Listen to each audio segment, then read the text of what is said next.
Several hours from now, the much-anticipated FIBA World Cup begins. We have updates for you from traffic to our national team's chances as they go on their first game. All roads lead to the Philippine Arena tomorrow, where the first matches of the FIBA World Cup will be played. Organizers have some reminders for a hassle-free trip and stay in the Bulacan venue. Will it rain on FIBA's opening day? We bring you the latest on the weather in a bit.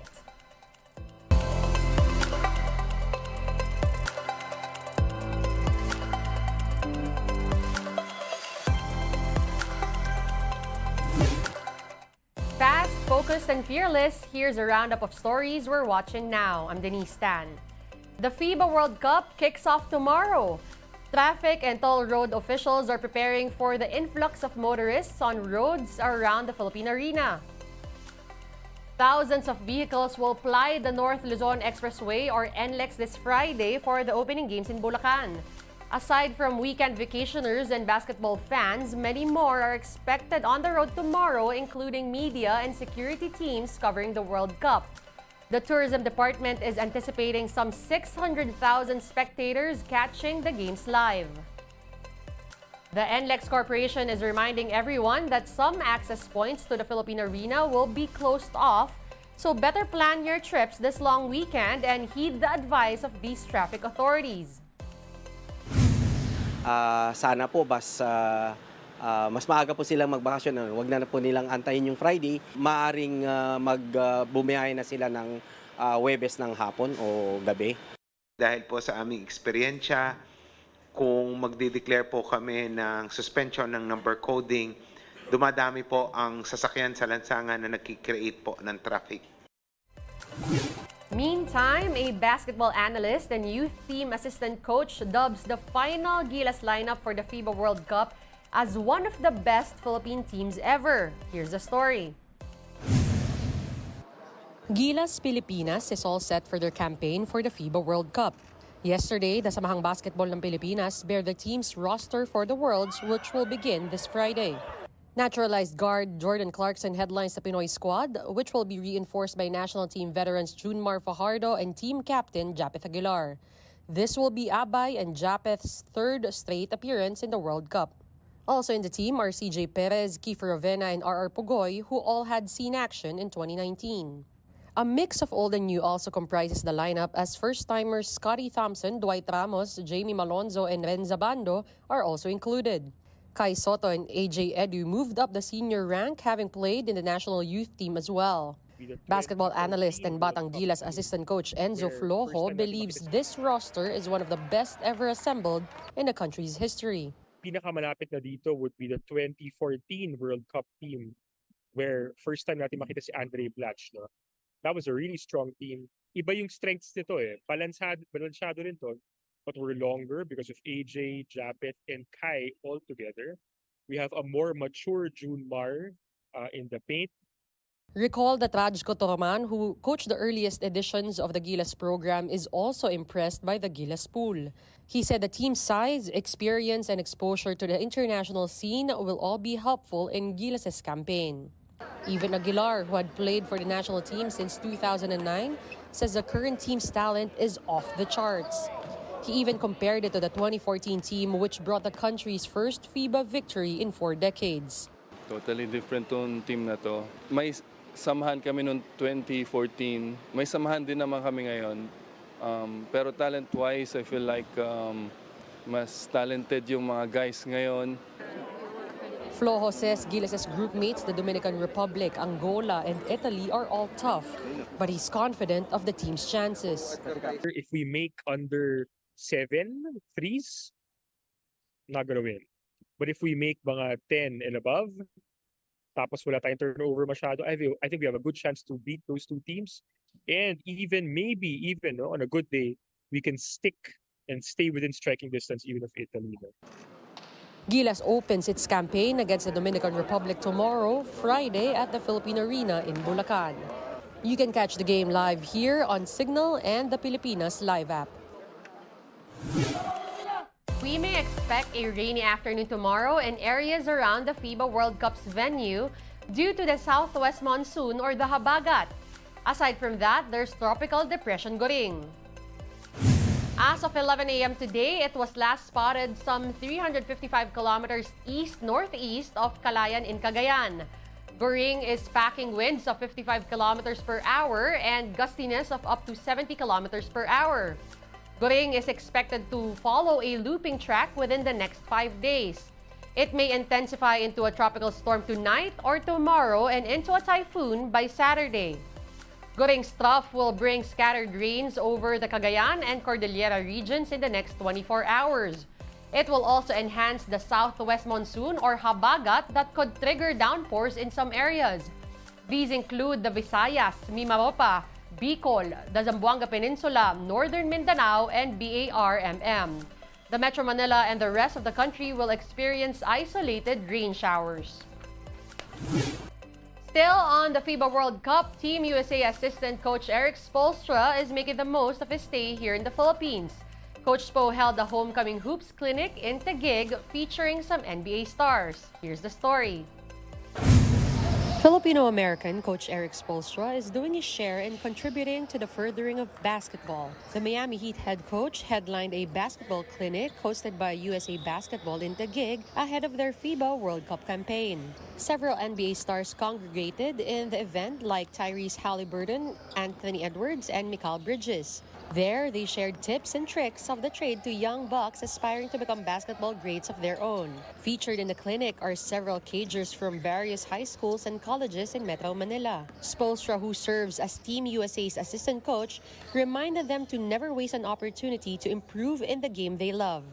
Just try to maximize every single opportunity in this game. And if you have access to an outdoor court and your friends are available, or your parents, or a brother or a sister, try to shoot an extra 200 or 300 shots a day.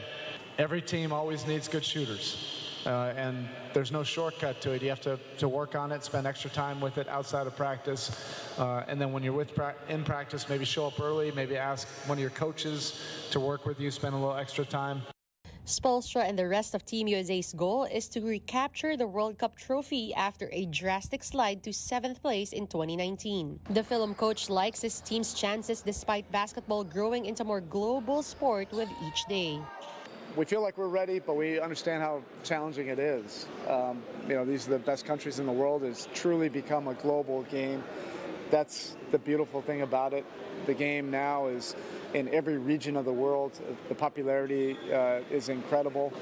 With this, Spoelstra is excited to experience anew the warmth and love of Pinoy fans towards basketball.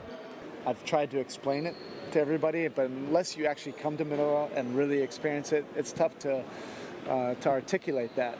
And we've only been here for 24 hours, and all the players now understand what I was talking about.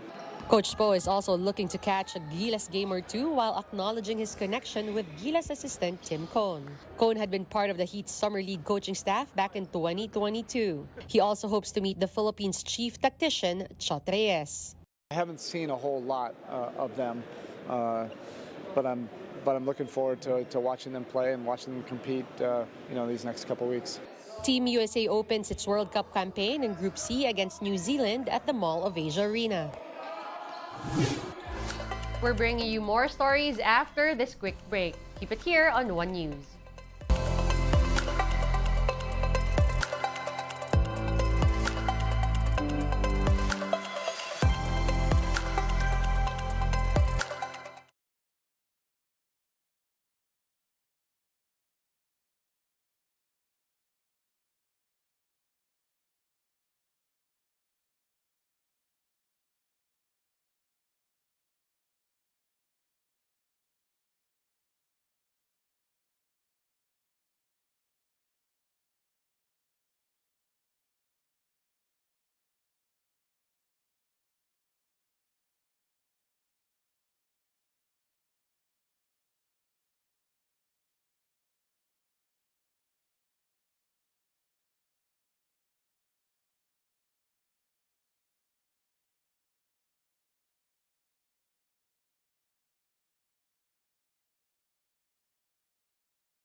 Thanks for staying with us here on One News Now. I'm Denise Tan. Basketball's global governing body honored Samahang Basketball ng Pilipinas Chairman Manny V. Pangilinan. MVP received the FIBA Order of Merit, an award bestowed upon individuals who made significant contributions to the growth of basketball. Pangilinan is the third Filipino to receive the order since 1994. Along with this, the sports patron announced that he will step down as a member of the FIBA Central Board, with the Philippines co-hosting the FIBA World Cup as his last project. In his speech, MVP assured that he will support FIBA and basketball all the way. My exit does not mean the end of our basketball engagement with FIBA. Quite the contrary, I assure you that SBP and myself will remain energetic supporters and devout evangelists of FIBA. We are your teammates for life, and we will pursue our work together to win for all. There is now a Filipino player in the FIBA Hall of Fame. Pinoy basketball legend Carlos Loizaga has officially been inducted in the prestigious club. Marty Bautista with the details. The children of Pinoy basketball pioneer Carlos Loizaga were all in attendance in the 2023 FIBA Hall of Fame induction ceremony. Loizaga is one of the most revered names in Philippine basketball, and some even call him the greatest Pinoy player of all time. Last night, Kaloy officially joined the Hall of Fame. He is the first Pinoy cager to be included in the prestigious circle. Also inducted were Yao Ming of China, Brazilian legend Willimir Marquez, Amaya Valdemoro of Spain, and Penny Taylor of Australia. The big difference was a force to be reckoned with for the Philippine team during his heyday as he led the Pinoy's campaign in the 1954 FIBA World Cup, which was then in only its second iteration. There, the Philippines copped the bronze, which remains as the only time an Asian country stepped into the podium. Kaloy is also a key player in 4 gold medal-winning Philippine teams in the first 4 editions of the Asian Games from 1951 to 1962. Despite the accolades, the recognition, and his impact to Philippine basketball, his children Princess, Bing, Teresa, and Joey all admit they have not seen their dad play live. All we have is, of course, his inspiring stories, and now we have the memorabilia, diba, to speak of the team's experiences and his significance during that time. So, you know, to me, since I'm the youngest of the 5 siblings, to me my dad was really just there for me to pick me up in school, take me to school and pick me up in school every day, from grade school to high school. So to me, he's really just a great dad. But with this honor of experiencing this. This induction came at a perfect time since the country will serve as a co-host of the FIBA World Cup. It's also a fitting honor as the late legend was supposed to turn 93 years old on August 29. Aside from him being a great father, his children also hailed Loizaga's unwavering love for the game. Na-injure na nga, gusto ko maglaro sa national team, pambihira yun. He broke his wrist yata for the Olympics, and he went to his coach and cried in front of his coach that he wants to be included. I think it was Rome Olympics. I hope I'm correct. So that really, hats off ako kay Dad. The Hall of Fame ceremony was held in Sofitel, Manila. It also marked the first time that the event was open to the public. For News 5, Marty Bautista, we are One News. For those catching the live FIBA World Cup opening tomorrow, here are some reminders for you. Philippine Arena's gates open starting 12 p.m. while portals open at 2 p.m. The venue will be implementing a strictly no re-entry policy. Prohibited items include sharp objects, weapons, water jugs, large bags, umbrellas, laptops, tablets, cigarettes, and vapes. Spectators are advised not to bring their own cars to avoid traffic.